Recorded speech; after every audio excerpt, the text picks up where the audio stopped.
እንኳን ደህና መጣችሁ ወደ ካምፓኒያችን ለተወሰኑ ደቂቃዎች ከኔ ጋር ቆይታ እናደርጋለን ሙሉ መረጃውን ታገኛላችሁ ማለት ነው 3 ፓርቶች ይኖራል ቅድሚያ ስለ ካምፓኒው ፕሮፋይል ነው ያለን ቀጣይ ላይ ድርጅቱ ስለሚያመርታቸው ምርቶች ወይም ፕሮዳክቶችን እናያለን በኋላ ሶስተኛ ላይ ደግሞ እዚህ ካምፓኒ ቢሰሩ ምን አይነት ጥቅሞች ታገኛላችሁ የሚሉትን በተከታታይ እናያለን ማለት ነው ቅድሚያ ከካምፓኒው ፕሮፋይል ጀምር ካምፓኒያችን ቲያንስ ግሩፕ ይባላል ግሩፕ የተባለው ለምንድነው በተለያየ ኢንቨስትመንት ዘርፎች ስለሚሰማራ ነው ጤና ቱሪዝም ትራንስፖርት ትምህርት ሪሰርች እነዚህ በመታያቸው ዘርፎች ላይ በሙሉ ይሰማራል ማለት ነው ለካገራችን ውስጥ ሚድሮክ ግሩፕ እንደሚባለው በተለያየ ኢንቨስትመንት ዘርፍ እንደሚሰራው የኛም ካምፓኒ ልክ እንደዛው ነው ማለት ነው አሁን አገራችን ላይ ግን በስፋት እየሰራበት የሚገኘው ጤና የሚለው ዘርፍ ላይ ነው ማለት ነው የተመሰረተው በ1992 ቻይና ቲያንጂን የምትባል ከተማ ውስጥ ነውና ድርጅቱ አሁን ኢትዮጵያን ጨምሮ 192 የዓለማችን ሀገራት ላይ ይሰራል ማለት ነው ዓለማችን ላይ ያሉት ሀገራት አሁን 207 ደርሰዋል ከነዛ ውስጥ ነው ይሄ ካምፓኒ እንግዲህ 192 ሀገር ላይ የሚሰራው almost ዓለማችን ላይ ሙሉ እየሰራ ነው የሚገኘው ማለት ነው እንደገና ከ50,000 በላይ ልዩ ሱቆች አሉት ልዩ ሱቅ ማለት ድርጅቱ ምርቶችን የሚያቀርብበትና ስራ የሚሰራበት ማለት ነው እንደገና ከ40 ሚሊዮን በላይ ተጠቃሚ ቤተሰቦች አሉት እዚህ ካምፓኒ ላይ ስራቸውን እየሰሩ የሚገኙ ሰዎች ማለት ነውና እኚህ መረጃዎች www.tians.com የድርጅቱ ድረገጽ ነው ከታችሁ በደንብ ማየት ትችላላችሁ ወይም ደግሞ የዳይሬክት ሴሊንግ አሶሲዬሽን ሜምበር ስለመሆኑ dsa.org ላይ ገብታችሁ መረጃዎችን በደንብ ማረጋገጥ ትችላላችሁ ማለት ነው ቲያንስ ኢንተርናሽናል የጤና ኢንዱስትሪያል ፓርክ ይባላል የድርጅቱ ሄድኳርተር ነው ቻይና የሚገኘው ማለት ነው almost 1 ስኩዌር ኪሎሜትር ላይ ያርፈውና ጄክ በጣም ሂዩጅ ኢንተርናሽናል ካምፓኒ ነው የተወለተወሰነ ደቂቃ ስለዚህ ካምፓኒ ቻይና ስለሚገኘው ሄድኳርተሩ The universe has converged anima of everything. The colorful world has endowed life with significance. TIANS has fulfilled its responsibility to serve the society by restoring health to the mankind and create a beautiful future for everyone with the mindset of one family, one world. God created the world within 7 days, and we will devote our lifetime to the health cause of the mankind. With its development philosophy of innovation and its overwhelming corporate strength, TIANS has become an industry benchmark by clustering diversified industries, promoting the global Great Health Development Strategy, sharing global network, knowledge, information, experience and resources, improving the overall industry level, leading and pushing forward the industry's healthy development. By being based on TIANS' development strategy for a greater health cause and being located in the Bohai Rim Economic Zone, TIANS International Health Industrial Park, covering a total area of 1 square kilometer, came into being. It is a high-tech and modernized health industrial park integrating life science research, product development, manufacturing, international logistics, health management, management of international hotel chains, international exhibition, and international tourism. The master plan was completed by the Germany famous GMP with leading design and extraordinary originality. The completion of the industrial park marks that the Great Health Industry Cluster base, made up of TIANS' Great Health Scientific and Technical Innovation System, Great Health Production and Logistics System, Great Health Service System, and Great Health Education System has come into being. Having entered the southern gate, the mighty flying lion of the 5th generation overlooks the world. The magnificent Hongyun Plaza is adjoined to the main office building, constituting majestic scenery along the axle of the industrial park. Hongyun Plaza and the big platform have shaped up a huge outdoor space for 30,000 people and a natural stage for large-scale annual meetings, award-giving meetings, and public welfare events of TIANS Group. On October 20, ይመስላል ባጭሩ የካምፓኒ ሄድኳርተሩ ዘንገኘ ማለት ነው የካምፓኒው መስራችና ባለቤት ፕሬዝዳንት ሊ ጂንዋን ይባላሉ። ዓለማችን ላይ ተጽዕኖ ፈጣሪ ከሚባሉ ባለሀብቶች አንዱ ናቸውና እኛው ሀገር መጥተው ነበር ከክቡር ጠቅላይ ሚኒስትር ኃይለማርያም ደሳለኝ ጋር እንዴት ይህን ካምፓኒ ሀገራችን ውስጥ ማስፋት እንደሚችሉና ሌሎች ነገሮች መጥተው ተነጋግረው ነበር የሄዱት ማለት ነው። ሲያንስ በኢትዮጵያ መቼ ነው የጀመረው? የዛሬ 7 ዓመት ነው እንደ አውሮፓውያን አቆጣጠር በ2007 ዓመተ ምህረት ማለት ነው። ዋና ቢሮ ኤድና ሞል 6ኛ እና 7ኛ ፍሎር ላይ ይገኛል ማለት ነው። ተጨማሪ ሲታክስ ተመዝጋቢና ከፋይ ነው ካምፓኒው። ለገና ከ100,000 በላይ ተጠቃሚ ቤተሰቦች አሉት። ተጠቃሚ ማለት ኢትዮጵያ ውስጥ እየሰሩ የሚገኙ ሰዎች ማለት ነው። አዲስ አበባ ውስጥ ወደ 13 ቦታዎች ላይ ራሳቸውን እየቻሉ ስፔሻሊቲ ሾፖች አሉት። ከአዲስ አበባ ውጪ ደግሞ ወደ 27 ክፍለ ሀገራት ላይ ተመሳሳይ የስልጠና ማዕከላት አሉት ማለት ነው። ይሄን ይመስላል ስለ ካምፓኒው። እኛ ካምፓኒ ላይ ሲሰሩ ሁለት ቁልፎች ነው የምታገኙት።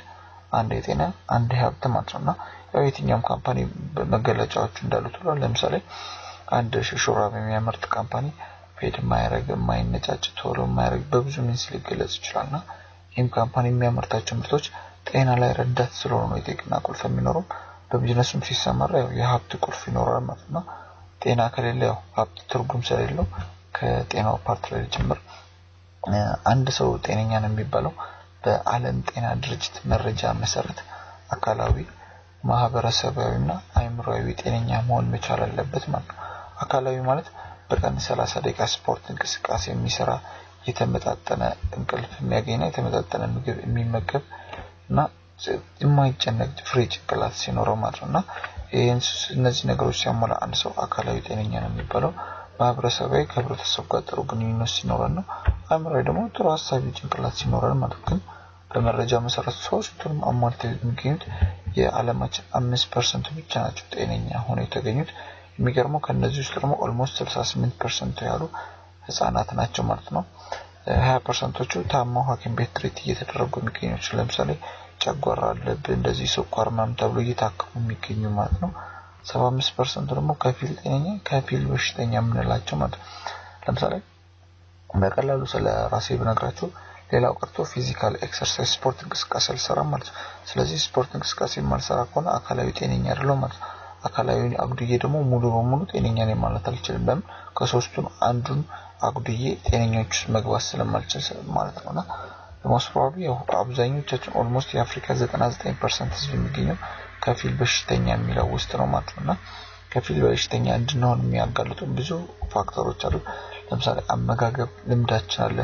ለምሳሌ መብላትና መመገብ ይለያያል። መብላት ማለት ያቆርስ ደረሰ ምሳ ደረሰ ሆዴ ማግኘት ስላለበት እንበላው ማለት ነውና መመገብ ማለት ግን አንድ ሰው በቀን ከምግብ ማግኘት የሚገባውን ሲያገኝ ተመገብ የሚባለው ማለት ነው። አኗኗር ስታይላችን አለ። ለምሳሌ የተለያዩ ኤሌክትሮኒክስ መሳሪያዎች ርቀን መኖር አንችልም። በቀላሉ ሞባይልን ማንሳት እንችላለን። ከሞባይል ወደ ሰውነታችን የሚገቡት ራዲዮ አክቲቭ ሬዎች ሃይ ኢምፓክት ስላላቸው ማለት ነው ሰውነታችን ውስጥ የተለያዩ የአየር ብክለቶች ይኖራሉ። ጭንቀት አለ፣ ሲጋራ ጭሶች አሉ፣ መጠጥ አለ፣ ስፖርት እንቅስቃሴ አለ፣ መስራት እንቅልፍ መዛባት አለ። እነዚህ ሁሉ በቃዎች ከፊል በሽተኛ ከፊል ጤነኛ እንድንሆን ያደርገናል ማለት ነውና ካምፓኒያችን አሁን እነዚህ ነገሮች ለማወገድ 4 መስፈርቶች አሉት። አንድ ሰው ጤነኛ ለመሆን መጀመሪያ ሰውነቱን ማጽዳት ይኖርበታል። ከዛ ማመጣጠን ይኖርበታል። 3ኛ መተካት አለበት። 4ኛ ደግሞ በሽታ መከላከል መቻል አለበትና አራቱን በደንብ ሲያሟላ ነው ጤነኛ ሊሆን የሚችለውና ከመጀመሪያው ከማጽዳት ላይ ስንጀምር ሰውነታችን በተለያየ ምን ሲቆሻል ለምሳሌ ከውጭ ስንቆሽሽ ሻወር እንወስዳለን ምናልከን ብዙዎቻችን ውስጣችን ቆሻል እናጽዳው ብለን አስበን አናቅምና ደግሞ ውስጣችን በብዙ ነገሮች ቆሻል። ለምሳሌ የምንበላው አለ የምንጠጣው አለ የተለያዩ አይነት መድኃኒቶችን እንወስዳለን። ደግሞ ፓራስታሞልና ፓናዶል ልማዳችን ነውና ደግሞ ኢፌክቲቭ የሚሆነው የተወሰነ ፐርሰንቱ ሌላው ቆሻሻ ሆኖ ነው የሚቀረው ማለት ነው። ሌላ ደግሞ በመጠጥ ላይ ምሳሌ ብሰጣችሁ ለምሳሌ ኮካ ስንጠጣው ጥቁር ነው ከለሩ ያው ጥቁር ነው። ስንሸና ግን ጥቁር አይደለም። ለምን? የተጨመሩት ኬሚካሎች ሰውነታችን ውስጥ ስለሚቀሩ እነሱ ሙሉ በሙሉ ጸድተው መውጣት መቻል አለባቸው እኛ ጤነኛ ሆነን ለመቀጠል ማለት ነው። ለዚህ ነገር እንዲረዳን ብሎ ነው ካምፓኒው ቺቶሳን የሚባል ምግብ ያመረተልን ማለት ነው።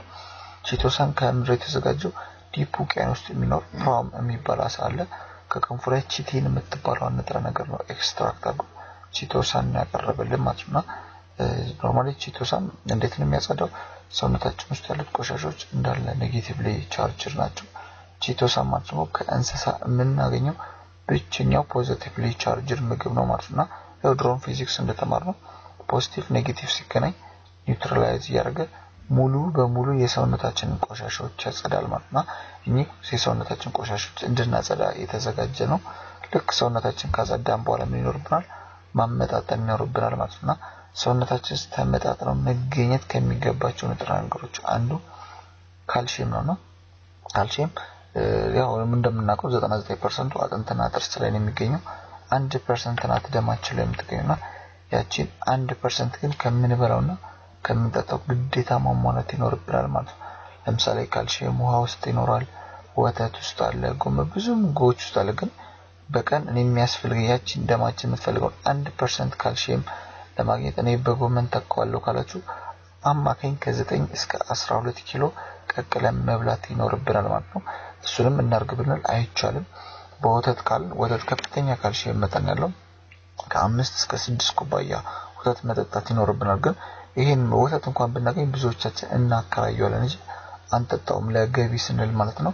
ሌላው ደግሞ ከውሃ ማግኘት ይችላል። ከውሃ ደግሞ አማካኝ ከ5 እስከ 6 ሊትር ውሃ መጠጣት ይኖርብናል ማለት ነው። ግን እኚህን ነገር ባለማሟላታችን ደማችን ማግኘት የሚገባውን 1% ካልሲየም ሳያገኝ ይቀራል ማለት ነው። ደማችን በጎዶሎ ላይ ምን ያደርጋል? ከአጥንትና ከጥርስ እየወሰደ ይቀጥላል ማለት ነው። ግን እድሜ ሲገፋ አጥንትና ጥርሳችን ላይ የነበረው 99% ካልሲየም በጣም እየወረደ ይመጣል ማለት ነው። እድሜ ሲገፋ ለምሳሌ አቅም ማጣት አለ፣ መጉበት አለ፣ አጥንት መሳሳት ችግሮች አለ፣ እናቶች ላይ ሁሉ ችግር አለ። ምንድነው የሁሉ እኛ የሰውነታችን ካልሲየም ባላንስ ባለማድረጋችን የሚመጡ ችግሮች ናቸው ማለት ነው። ለምሳሌ በቀላል ኤግዛምፕል ብናየው የ10 ዓመት ህፃን ልጅና የ30 ዓመት ጎልማሳ እኩል ቢሰበሩ ያው ቀድሞ የሚድነው ህፃን ነው። ግን ለተለምዶ ለጋ ስለሆነ እንላለን እንጂ ህፃናት ካልሲየም መጠናቸው ከፍተኛ ስለሆነ ቶሎ ሪከቨር የሚያደርጉ። ግን እኛ እድሜ ሲገፋ እነዛን ባለማሟላታችን ነው የተለያዩ በሽታዎች የምንጋለጠው ማለት ነው። ለምሳሌ እናቶች ላይ በጣም ቪዚብል ሆኗል በዚህ ሰዓት ላይና በቀላሉ ብናይ ድሮ እናቶቻችን እንዴት ነበር የሚወልዱት? ጎጆ ቤት ውስጥ በቀላሉ ይወልዱ ነበር ማለት ነው። ግን አሁን እንዴት ነው ሴቶቻችን የሚወልዱት? ኢቭን በኖርማል መውለድ እያቃታቸው በሰርጀሪ ነው ይሄን ያህል እየወለዱ ያሉት ማለት ነው። ይሄን ያህል አቅም ማጣት መጥቶ ማለት ነው። ኖርማሊ አንድ ህፃን ልጅ ሲወለድ ሙሉ በሙሉ አጥንቶቹ የሚወሰዱት ከእናትየው አጥንት ስለሚወሰድ ነው እናቶች ብዙ ጊዜ በካልሲየም እጥረት ችግር የሚጎዱት ማለት ነው። በዛ ነገር ኤድ እንዲያደርግልን ተብሎ ነው ካምፓኒው 4 አይነት ካልሲየሞች ያመረተልን።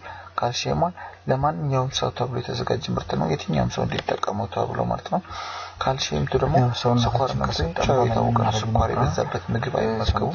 ለስኳር ታምተኞች ስፔሻሊ ተብሎ የተዘጋጀ ምግብ ነው። ካልሲየም ስሬዳው ለህፃናት ተብሎ ለህፃናትና ለሚያጠቡ እናቶች ተብሎ የተዘጋጀ ለስቲኒ ማጥፋትና ጥርስ ላይ የሚገኘው 1% ካልሲየም ናት ደማችን ላይ የምትገኘው ማለት ነው። ያቺን 1% ግን ከምንበላውና ከምንጠጣው ዴይሊ ማሟላት ይኖርብናል ማለት ነው። ለምሳሌ ካልሲየም ውሃ ውስጥ አለ፣ ወተት አለ፣ ጎመን የተለያዩ ምግቦች ውስጥ አለ። ለምሳሌ በጎመን ያቺን 1% ካልሲየም አለ ተካት ካልኩ አማካኝ በቀን ከ9 እስከ 10 ኪሎ ጎመን ቀቅዬ መመገብ ይኖርብኛል ማለት ነው። ያው ያን ማድረግ ይከብደናል። ወይም ደግሞ በወተት ካልኩ ወተት ያው ከፍተኛ ካልሲየም መጠን ስላለው ከ5 እስከ 6 ኩባያ ወተት መጠጣት ይኖርብናል። ግን ኖርማሊ ብዙዎቻችን እንደዚህ አይነት ወተት ራሱ ቢኖር እናከራየዋለን እንጂ አንጠጣው ማለት ነው። በዛም እናጠዋለን። ሶስተኛ ደግሞ በውሃ ካልኩ ውሃ በአማካኝ ከ5 እስከ 6 ሊትር ውሃ መጠጣት ይኖርብናል ማለት ግን ይሄን ነገር ማሟላታችን ደማችን 1% ካልሲየም ያጣል ማለት ነው። ያንን ሲያጣ በጎዶሎ ላይ ሰርክ ምን ያደርጋል? ከአጥንትና ከጥርስ ሰክ እያደረገ ይቀጥላል ማለት ነው። ልክ እድሜ ሲገፋ የአጥንታችን ላይ የነበረው 99% እጅግ በጣም እየወረደ ይመጣል ማለት ነው። ለምሳሌ እድሜ ሲገፋ ማጣት አለ፣ መጉበት አለ፣ መሳሳት ችግር አለ፣ እናቶች ላይ የወሊድ ችግር አለ። ስፔሻሊ ወንዶች ላይ ደግሞ ስፐርም ኢንጀክት እያደረጉ የማይወልዱ ወንዶች አሉ። የፕሮብለም ስፐርም ሴል አናቷ ላይ ካልሲየም ናትና ሰውነታችን ውስጥ በቂ ካልሲየም ከሌለ ስፐርም ሴሉ የሴቷን እንቁላል ቢያገኝ ፔኔትሬት አድርጎ አይሰብረውም ማለት ነው። በዛ ኢምፓክት የማይወልዱ ወንዶች አሉ። ያውሉ ካልሲየም ጥራት ነው። ምናልባት እናቶች ላይ ደግሞ በጣም ቪዚብል ሆኗል። ለምሳሌ ድሮ እናቶቻችን እንዴት ነበር የሚወልዱት? በቀላሉ ጎጆ ቤት ውስጥ ይወልዱ ነበር። አሁን ሴቶቻችን ግን እንዴት ነው እየወለዱ ያሉት? ኦልሞስት በኖርማል ሞሎድ ያቃታቸው በሰርጀሪ ነው እየወለዱ ያሉትና ይሄን አላቀም ማጣት መጥቶና ኖርማሊ በእርግዝና ሰዓት ነው የልጁ ሙሉ በሙሉ አጥንቶች የሚሰሩት ከእናትየው አጥንት ላይ ስለሚወስዱ ነው። ብዙ ጊዜ እናቶች ያው አጥሚትና ገንፎ ከወለዱ በኋላ የሚሰጣቸው ለምን ከፍተኛ ካልሲየም መጠን ስላለ ማለት ነው። ለዛ ነገር ኤድ እንዲያደርግ ተብሎ ነው ካምፓኒው 4 አይነት ካልሲየሞችን ያመረተልን ማለት ነውና ካልሲየሙን ለማንኛውም ሰው ተብሎ የተዘጋጀ ነው። ህፃን አዋቂ ሁሉም ሰው እንዲጠቀመው ተብሎ ማለት ነው። ካልሲየም ደግሞ ያው ስኳር ህመምተኞች ስኳር የበዛበት ምግብ አይመገቡ ለነሱ ተብሎ ስፔሻሊ የተዘጋጀ ምግብ ነው። ካልሲየም ስሪ ደግሞ ለሚያጠቡና ለህፃናት ተብሎ የተዘጋጀ ነው። ካልሲየም ፎር ደግሞ ለአእምሮ ንቃት እንዲጠቅመን ተብሎ ሌስቲን የሚባል ንጥረ ነገር ተጨምሮበት የተዘጋጀ ነው ማለት ነው። ልክ ካመጣጠን በኋላ ምን ይኖርብናል? የጎደሉትን መተካት ይኖርብናል ማለት ነው። ሰውነታችን መተካት ካለባቸው ንጥረ ነገሮች አንዱ ነው ዚንክ ማለት የሰውነታችን 300 የሚጠጉ ኤንዛይሞች ሙሉ በሙሉ ፋንክሽን የሚያደርጉት በዚንክ ነው ማለት ነውና ኖርማሊ እዚህ ልክ እንደ ካልሲየም ዚንክም የተለያዩ ምግቦች ውስጥ አለ። ለምሳሌ ዚንክ የዶሮ ስጋ ላይ አለ፣ እንቁላል አለ፣ ለውዝ ወይን የጥጃ ስጋ ብዙ ምግቦች ልናቀርቅን በተፈጥሮ ዚንክ ከ14 ዲግሪ ሴልሺየስ በላይ ሙቀት መቋቋም አይችልም፣ ይጠፋል ማለት ነው ከሙቀት። ለምሳሌ ዶሮ እንዴት ነው የምንበላው? ያው 14 ዲግሪ ሴልሺየስ እኛ ከ14 ሰዓት በላይ ነው የምናበስለውና በዛ እናጣዋለን። ፕላስ ዶሮ ደግሞ ያው ብዙ ጊዜ በአመት ባለው መበላት የተለመደው ያው ከውድነቱ እየተነሳ አሁን ምዝል ተጀምሯል። ከዶሮ አጣ ነው ማለት ነው። ሁለተኛ እንቁላል ላይ ብንመጣ ወይ ጠብሰን ነው ወይ ቀቅለን ነው እናጣለን። ለውዝ ላይ ብንመጣ ከፍተኛ ሙቀት እንሰጠዋለን ያው ታምሶ ስለሚሰራ ማለት ነው። ከምናገኛቸው ምግቦች ሁሉ በአመጋገብ ስታይላችን እናጣዋለን ማለት ነው። የዚህ የዚንክ እጥረት ችግር ምን ያመጣል? አንደኛ ቶሎ በሽታ ተጋላጭ እንድንሆን ያደርገናል። ሁለተኛ ሴቶች ላይ ከመጣው በወር አበባ ጊዜ ከፍተኛ ህመም ችግር ያመጣል ማለት ነው። ሶስተኛ ወንዶች ላይ ከመጣው ደግሞ የስፐርም ሴል ብዛት ማነስ ችግር ያመጣል ማለት ነው። ብዛቱ ባነሰ ቁጥር የመውለድ እድላችን በዛው መጠን እያነሰ ይሄዳል ማለት ነው። ለዛ እንዲረዳን ተብሎ ነው ካምፓኒው ዚንክን ያመረተልን ማለት ነው። መጨረሻ መከላከል ላይ ያመረተልን ስፓይሩና ማለት ያለቀለት ምግብ ማለት ነው። ሁሉንም አይነት ቫይታሚንና ፕሮቲን የያዘ ምግብ ማለት ነው። ማለት ናሳን ታውቁታላችሁ ብዬ አስባለሁ። ናሳ ጠፈር ሲሄዱ መቼም ፒዛ፣ በርገር፣ ድርቆሽ ምናምን ይዘው አይደለም። ለምን ፍሎት ስለሚያደርጉ ከሰውነታቸው ምንም አይነት ዌስት መኖር ስለሌለበት በታብሌት መልክ ያለቀላቸው ምግቦች ነው ይዘምሩና ናሳ ለዚህ ቁጥር 1 የስፓይሩና ምርት ተጠቃሚ ሆነው ማለት ነውና እነዚህ ምግቦች ከተፈጥሮ እጽዋትና እንስሳት የተዘጋጁ ናቸውና ምንም አይነት አርቲፊሻል ኬሚካል አይጨመርባቸውም። ለምሳሌ ካምፓኒው የሚጠቀመው ልዩ ባዮቴክኖሎጂ ሜተድ ተጠቅሞ ነው ኤሌመንቷን ኤክስትራክት የሚያደርገው ማለት ነው። በቀላሉ በስፓይሩና ባሳያችሁ ስፓይሩና አሁን የሚመረተው ከብሉ ግሪን አልጌ ነውና ያን አልጌ አሁን ተመገቡት ቢሆን በጣም ይከብዳል መመገብ። ግን ምን ያደርጋል? በከፍተኛ ሙቀት ያደርጋል፣ ይፈጫል፣ ለኛ በዱቄት መልክ እንድንጠቀም ይቀርብልናል ማለት ነው። ለዛ ተብሎ ልዩ ባዮቴክኖሎጂ ሜተድ የሚጠቀመው ካምፓኒው እና ምንም ሳይድ ኢፌክት የላቸውም፣ አይለምዱም፣ ሱስም አይሆኑም። ለምን ምግቦች ስለሆኑ ማለት ነው። ምግቦች ደግሞ በተፈጥሮ ሱስ የመሆን ባህሪ ስለሌላቸው ማለት ነው። ለአወሳሰድ እንዲመቸን ተብሎ በእንክብልና በዱቄት መልክ የተዘጋጁት ማለት ነው። ለየትኛውም የጤና ክፍሎች ይሆናል። ለበሽተኞቹ፣ ጤነኞቹም ለከፊል በሽተኞቹ መጠቀም ይችላሉ ማለት ነውና ኖርማሊ በሰለጠነው ዓለም ላይ የተለመዱ ምግቦች ናቸውና ምርቶቻችን መድኃኒቶች ሳይሆን አጋዥ ምግቦች ናቸውና የመድኃኒትን ቦታም ሸፍነው አይሰሩም ማለት ነው። ይሄም ዌልነስ ኢንደስትሪ ላይ ነው ካምፓኒ የሚሰራውና ከመታመማችን በፊት ነው እንጂ ከታመመን በኋላ ምንም አይነት ፋንክሽን አይኖራቸውም ማለት ነው። እኚህ ምርቶች ያው ጥራታቸው መረጋገጥ መቻል አለባቸውና ከተለያዩ የመንግስት አካላት ፍቃድ ኢንተርናሽናል ፍቃድ አግኝተዋል። ለምሳሌ ኢንተርናሽናሎችን ብናይ የአሜሪካን FDA ሰርቲፊኬት ማየት እንችላለን። አሜሪካን ፉድ ኤንድ ድራግ አድሚኒስትሬሽን ይባላል። አሜሪካ ውስጥ ተመርተው ሆነ ከውጪ ለሚገቡ ምግብ ነክ ነገሮች FDA ሰርቲፊኬት ካልተሰጣቸው አሜሪካ ውስጥ መስራት አይችሉምና ይሄም ካምፓኒ እዛ ስለሚሰራ ለምርቶቹ FDA የጥራት ሰርቲፊኬት ተሰጥቷቸዋል። ISO 9001 የጥራት ተሸላሚ ነው። ኮሸርና ሐላል ሰርቲፊኬትም እንደዛው። ሐላል ማለት ያው በእስልምናው ዘርፍ የሚበሉና የማይበሉ ምግቦች አሉና የትኛውም እስልምና ማህበረሰብ እንዲጠቀማቸው ተብሎ ሐላል ሰርቲፊኬት ተሰጥቷቸዋል። በክርስትናም ስንመጣ የሚበሉና የማይበሉ ምግቦች ስላሉ የትኛውም ክርስትና ማህበረሰብ ሊጠቀማቸው ይችላል ተብሎ ኮሸር ሰርቲፊኬት ተሰጥቷቸዋል።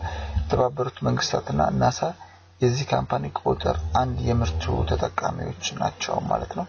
ይሄን ይመስላል ስለ ምርቶቹ ያለው ፓርት። ቀጣዩ ወደ ሀብት ፓርት ላይ ልግባና ምንድነው እነዚህ ምርቶች ተጠቅመን ሀብት መገንባት እንችላለን ማለት ነው። ሀብት ማለት ብዙዎቻችን ፋይናንሻሊ ነው ኢቫሉዌት የምናደርገው፣ ግን ሀብት ማለት ብንሰራም ባንሰራም የጊዜና የገንዘብ ነፃነት የሚሰጠን ማለት ነው። እኛን መኖር የማይፈልግ እኛ ከገነባው ነው በኋላ የማያቋርጥ ገቢ ምንጭ ሊያመጣ የሚችል ማለት ነው ሀብት ማለት። ግን ምናልባት ስንወለድ ከድሃ ቤተሰብ ልንወለድ እንችላለን፣ ምናልባት ደግሞ ከሀብታም ቤተሰብ ልንወለድ እንችላለን። እሱ ጋር አይደለም ችግሩ። ለምሳሌ እኔ ድሃ ሆኜ ከሞት የማን ጥፋት ነው? ያው የራሴ ጥፋት ነው። ለምን ማንም ሰው ሲወለድ ሀብታም ሆኖ ለመኖር የተፈጠረ የለም፣ ማንም ደግሞ ሲኖር ድሃ ሆኖ ለመኖር የተፈጠረ የለምና እኛ ምን መርጣቸው ምርጫዎች ናቸው ሀብታምም ድሃም እንድንሆን የሚያደርገን ማለት ነው። የሥራ እይታችን ሀብታም ድሃ የሚያደርገን ሁለት አይነት የሥራ እይታ አለ። የመጀመሪያው የድመት ነውና ድመት ፕሮምታሩ ጊዜና ጉልበቷን እውቀቷን አውጥታ ነው አሯሯጧ አይጧን አድራ የምትይዘው ማለት ነው። እሷው ለፍታ እሷው ደክማ ማለት ግን እሷ ያመማት ቀን ግን ያው ምግቧን ማግኘት አትችልምና ብዙዎቻችን የኢትዮጵያ አብዛኛው ማህበረሰብ ማለት ይቀላል እንደ ድመቷ ነው የሚሮጠው። እኛን ተሯሩጠን ለፍተን ምን ብለን ገንዘባችን ምናምጠው ግን እኛም ሮጤቀም ያመመን መስራት ያልቻልን ቀን ግን ብዙዎቻችን ገቢያችንን ማግኘት አንችልም ማለት ነው። ሁለተኛው ስራ እየተምረው የሸሪት ነውና ሸሪት ፕሮምታርገው ድሮን ነው ተራውና አንዴ ድሮን አርታ እስክትጨርስ ብቻ ነው የምትቸገረው። ድሮን አርታ ከጨረሰች በኋላ ግን እሷ ባትኖርም ብትመጣም ድሮ ግን ሁሌም ምግቧን ይዞ ይጠብቃታል ማለት ነው። ለምሳሌ አሁን 2-3 ድር እየደረች ምንም ያክል ዝንብ አጠገቧ ላይ መጣ ይችላል፣ ግን ዝንብ ማሰሪያው አትቀጥልም። እሺ ግን ልክ አድርታ ስትጨርስ ሁሌም የማያቋርጥ ገቢ ምግብ ማግኘት ትችላለች ማለት ነው። ፕሮዳክቲቭ አሴት ወይም ምርታማ ሀብት ነው እየገነባች ያለችው ማለት ነው። ብዙዎቻችን አመለካከታችን ማስተካከል ይኖርብናል ብዬ አስባለሁና ሮባሌ የድመት ሩጫችን ትተን እንደ ሸሪቷ ድር ማድራት መቻል አለብን። የማያቋርጥ ሲስተም መገንባት መቻል አለብን። ሲስተም ማለት እስኪሰራ ጊዜ ይፈልጋል፣ ከተገነባ በኋላ ግን ለባለቤቱ የማያቋርጥ ገቢ ምንጭ ያመጣል ማለት ነው። ለምሳሌ የሸሪቷን አንድ ምሳሌ ቢሰጣችሁ አንድ የህንጻ ባለቤት የሚቸገረው መቼ ነው? ያው ህንጻውን ገንብቶ እስኪጨርስ ብቻ ነውና ምናልባት 2 አመት ወይ 3 አመት ሊፈጅበት ይችላል፣ ግን እዛው ከገነባ በኋላ እሱ ቢኖርም ባይኖርም የማያቋርጥ ገቢ ምንጭ ያመጣል። ለምን? የፎቁ ባለቤት ከዚህ ዓለም በሞት አይለይም። ፎቁ ገቢውን አያቋርጥም ማለት ነው። ለምን? ሲስተም ስለሆነ ማለት ነው። የድመት ሩጫችንን ትተን ልክ እንደ ሸርቷ እኛም ሲስተም መገንባት መቻል አለብን ማለት ነው። ዓለማችን ላይ 4 አይነት ሰዎች አሉ የጊዜና የገንዘብ ነፃነትን የሚፈልጉበት ማለት ነው። የመጀመሪያው ተቀጣሪነት ህይወት ነው። ተቀጣሪ ማለት አንድ ሰው 30 ቀን ሙሉ ለፍቶ ነው ጊዜውን፣ ጉልበቱን፣ እውቀቱን ሸጦ ገቢ የሚያገኘው ማለት ነው። ሮኒ መቀጠር ማለት የተቀጠረባችሁበትን ድርጅት ባለሀብት ታደርጋላችሁ እንጂ ለራሳችሁ ምንም አታገኙ ማለት ነው። ኖርማሊ ቅጥር ላይ ስንመጣ የተለመደው ደሞዝ ነው። ደሞዝን ብትነጥማት ደምና ወዝ ነው። እሺ ለትራንስፖርትና ለምሳ እንዳይቸግራችሁ ያዝ ነው እንጂ እኔ በደሞዝ ተቀጥሮ ህይወቱን የተቀየረ ሰው አላውቅም። ግን የተቀጠርንበትን ድርጅት ግን ባለሀብት እናደርጋለንና ምናልባት ተቀጣሪነት ላይ 2-3 ቀን ቢቀር ሊፈቀድልኝ ይችላል፣ ግን 2-3 ሳምንት ቢቀር እንኳን ሊፈቀድልኝ አይከፈለኝም ሁላ ማለት ነውና መቀጠር የመረረው ሰው ደግሞ ራሳውን የሚቀጥር ሰዎች አሉ፣ ሰልፍ ኢምፕሎይድ ሆነሉ ማለት ነው። ምናልባት ልብ ብላችሁ ሊሆን ይችላል ጧት ሱቅ ላይ ቆሞ ሲሸጥ የነበረው ባለ ሱቅ ማታ 3 ሰዓትም ገቡ 4 ሰዓትም ገቡ እዛው ሱቅ ላይ ቆሞ ነው የሚሸጠውና ራሱን በራሱ ነው እዛው ቦታ ላይ ቀጠረው። ምናልባት ከተቀጣሪው የተሻለ ሰዓት ሊሰራ ይችላል፣ የተሻለ ብርም ሊኖር ይችላል፣ ግን አሁን ቢሆን እሱ መስራት ያቆመ ቀን ገበያ አይኖርም። ፕላስ የኔ ሱቅ ደግሞ ከሌሎች ሱቅ ተሽሎ መገኘት አለበት። ለምን? ኮምፒቲሽን የሚባል ነገር ስላለ ማለት ነው። ይሄን ስትራግል አድርገን መውጣት ይኖርብናል ማለት ነው። ሶስተኞቹ ቢዝነስ ኦነሮች ናቸው። ቢዝነስ ኦነርስ ምንድነው የሚያደርጉት? በገነቡት ሲስተም የኔና የናንተን ሰዓት ተጠቅመው የማያቋርጥ ገቢ ምንጭ ያመጣሉ ማለት ነው። they use other people times ማለት ነው። ምናልባት በቀላሉ ምሳሌ ብሰጣላችሁ ብዙዎቻችን ፌስቡክ ተጠቃሚ ነን ብዬ አስባለሁ። ለምሳሌ እኔ ፌስቡክ በስልክ እዚህ 10 ደቂቃ 20 ደቂቃ ብጠቀም እኔ በተጠቀምኳት ሰዓት ልክ ገቢ ይኖረዋል ማለት ነው።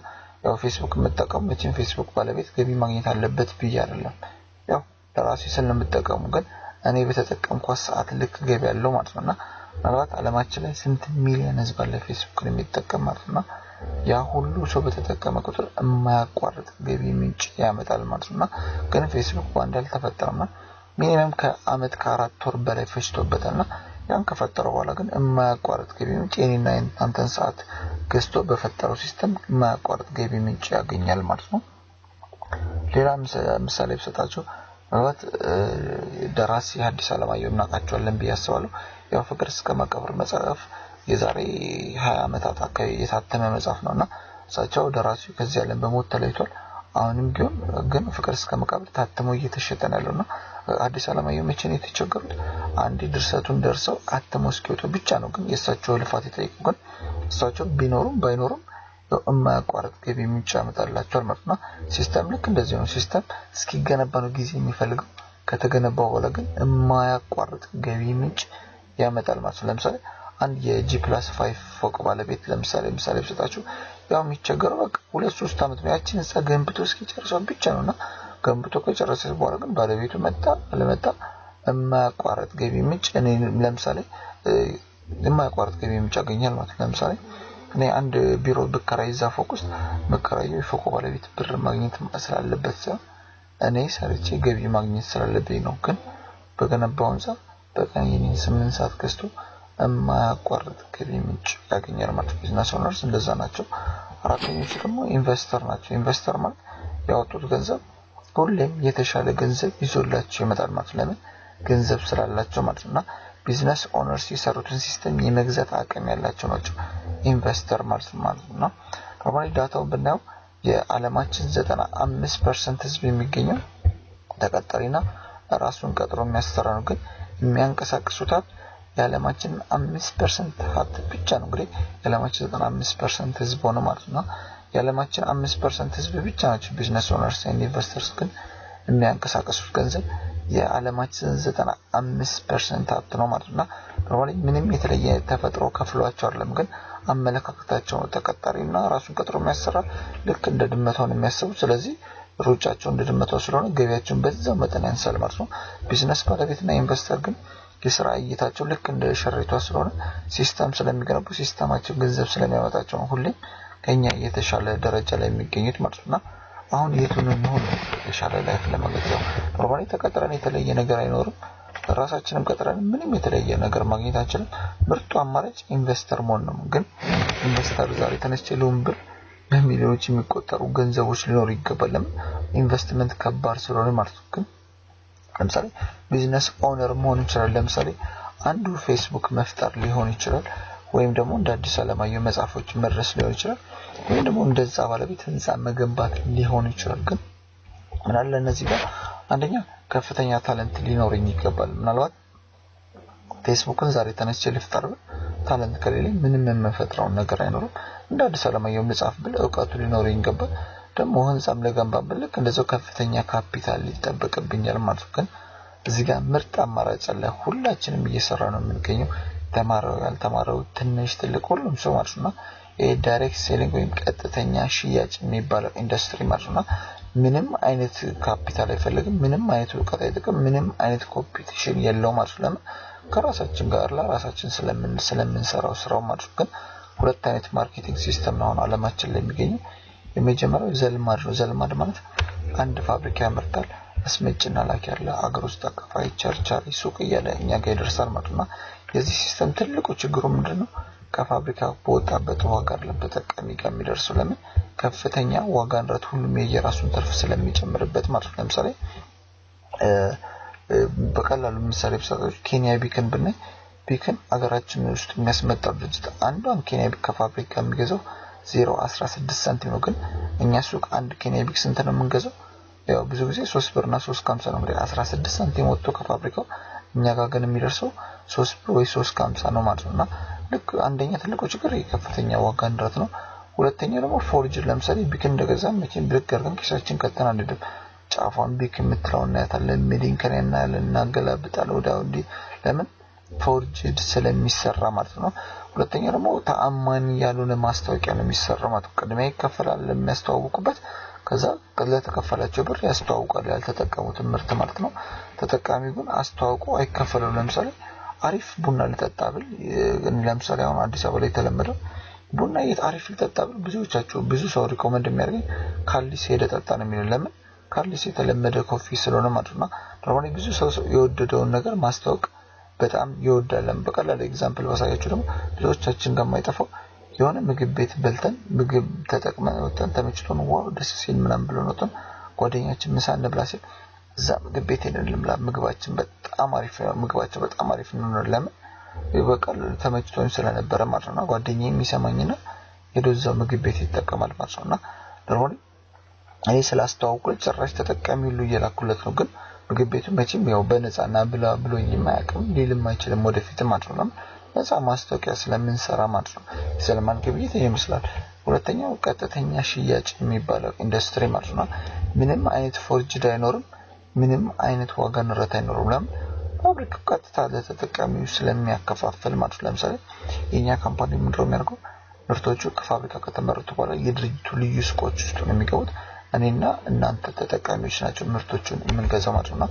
ምንም አይነት ዋጋ ንረት አይኖርም ልክ እንዳልኳችሁ ምንም አይነት ፎርጅድ አይኖርም ፕላስ ደግሞ የምርት ጉዳት ይቀንሳል አስመጪ ላኪ አከፋይ መሃል ላይ ስለሌለው ቀጥታ ፋብሪካ ወደ ቢሮ ስለሚሄድ ጉዳቱን ይቀንሳል ማለት ነው ተጠቃሚ ግን እዚህ ጋር ግን አስተዋውቆ ይከፈላል ማለት ነው ባስተዋወቀው ልክ ነው ክፍያዎቹ የሚሆኑት ማለት ነውና ሮባሊ ምርቱ ኢንዱስትሪ የሚባለው ቀጥተኛ ኢንዱስትሪ ይመስላል ማለት ነውና እንዴት ነው እዚህ ካምፓኒ ላይ ሀብት የምንገነባው ምንለው ላይ እንግባና ምራው እዚህ ካምፓኒ ላይ የምንሰራው የደንበኛ ስብስብ ነው የምንሰራውና እኛ ምርቱን እንጠቀማለን በእኛ ልክ እኛ እንደተጠቀምን ጓደኞቻችን ምርቱን እንዲጠቀሙ እናደርጋለንና የደንበኛ ቁጥር በሰፋ ቁጥር እኛም ገበያችንም እድገታችን ከፍ እያለ ይመጣል ማለት ነው ሮባሊ ስራው የሚፈልገው በሳምንት ከ4 እስከ 6 ሰዓት ነው አማካይ በቀን ብንወስድ በቀን 1 ሰዓት ያህል በቂ ነውና ወስሯሊ ብዙዎቻችን